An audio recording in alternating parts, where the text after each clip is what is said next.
Hello guys, dito kami sa grandstand ng Zamboanga City. Umpisa na pala yung pisaan yun. Pisaan dito pala.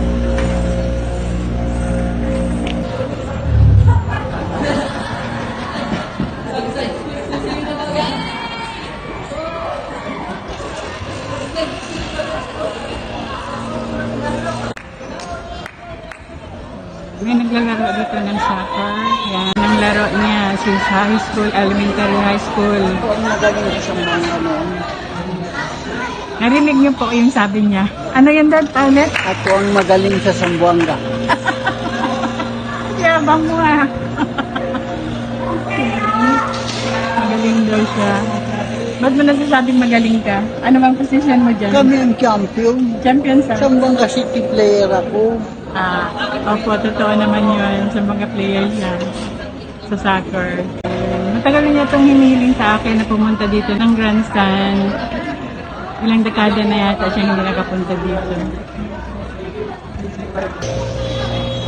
Mula dito sa pinaupuan ko sa bleacher, yan, kita niya yung doon na address.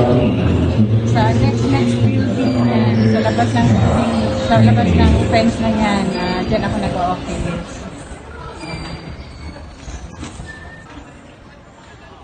Alam ko, pag makikita to ng mga anak ko dito, maalala nila, mamimiss nila. Kasi palagi sila dito noon. Baseball field doon. Naglalaro sila ng tennis. Kami pala, naglalaro ng tennis. Saturday, Sunday, no?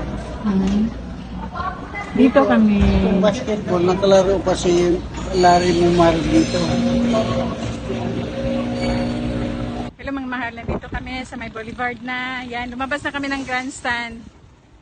Nakita nyo yan? Diyan ako nag-o-office dati sa Sanggunian Panlungsod.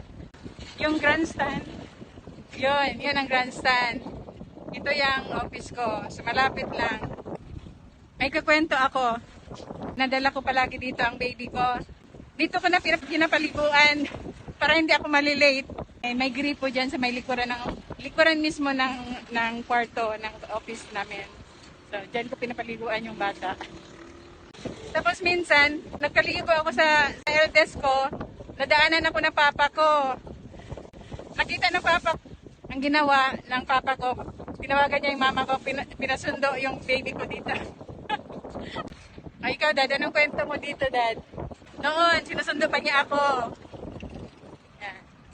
Pupunta din siya dito. Pag break time niya sa bangko, dito siya nagla-lunch sa akin palagi. Everyday magkasabay kaming magla-lunch ni Daddy.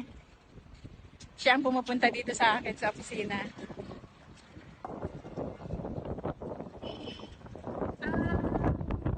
Lamig na nga.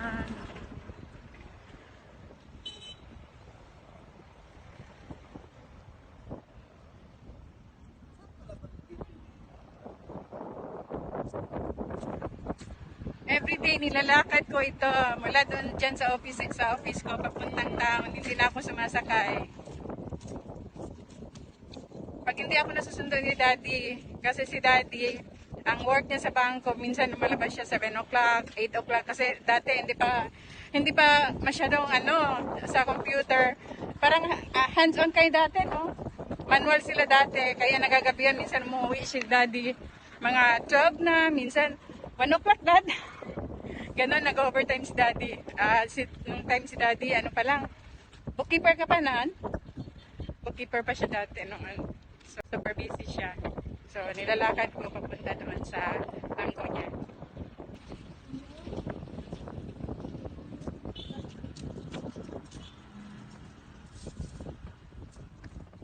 Dito din, ginagawa yung yung regata, yung contest na bangka.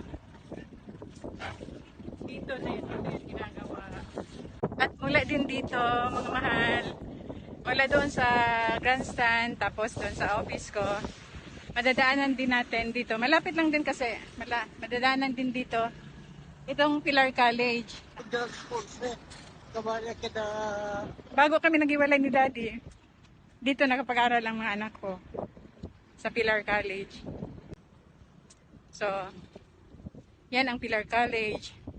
Ako ang naghatid sundo sa mga bata. Nagmamotor ako. So ako, rain or shine, akong naghatid sa kanila. Tapos yung baby ko naman, yung only girl ko, magmula dito, ihatid ko ang 3 boys ko. Didiretso naman ako sa Ateneo para doon ko naman ihatid yung only girl ko. So yun ang daily routine ko bago ako papasok sa opisina. Kanya-kanya kami ni Daddy. Daddy hindi niya hinatid ang mga bata. Ako tatid sundo ko ang mga bata.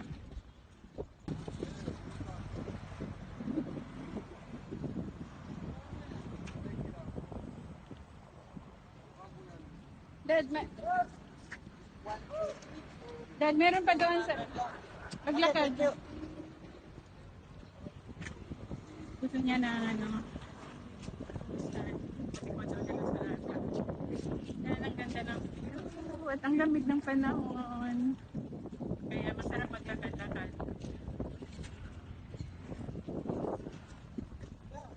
Naka-on.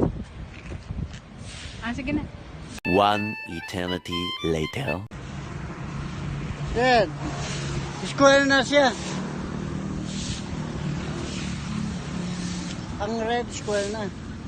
Sige na, bigyan mo. Hindi ako, Dad. Shh. Hindi ako nawala o sa screen.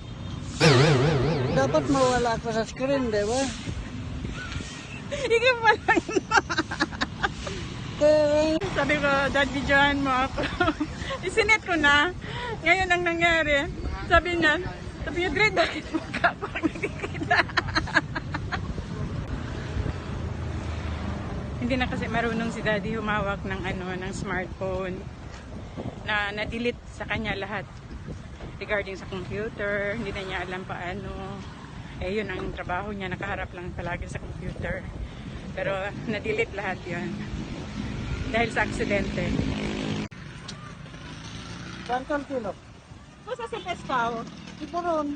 Ha? Siburon sa iyo tayo, anak. Basta si Boron. Pating? Pating. Hindi ba bawal yan? Yes. Hindi. Bawal kumain. Pating daw ito, oh. Hindi pala bawal yan? Ay, hindi dapat mahuli. Makita ng DNA. Bawal talaga. Hindi bawal. Kagana yung kayo. Buhay pa yan lahat? Buhay? Hindi pa. Magkano yung isa? Kilo by kilo yan. Abay kilo. Magkano kilo? Oh, nakasal sandaan. Kasi nagtanong restaurant yun. Bili tayo dyan?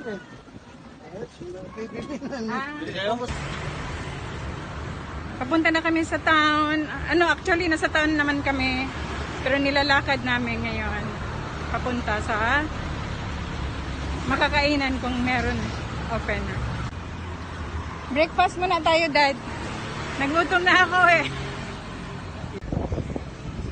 Hello guys, sabi ni Daddy, i-vlog ko daw yung dadaanan namin. So ito, nadaanan namin yung area na yan, yung building na yan. Diyan si Daddy nag-work, yan ang unang bangko niya. Yung sa taas naman is yan ang school ko. Lumang-luma na dahil hindi na yan bangko ngayon.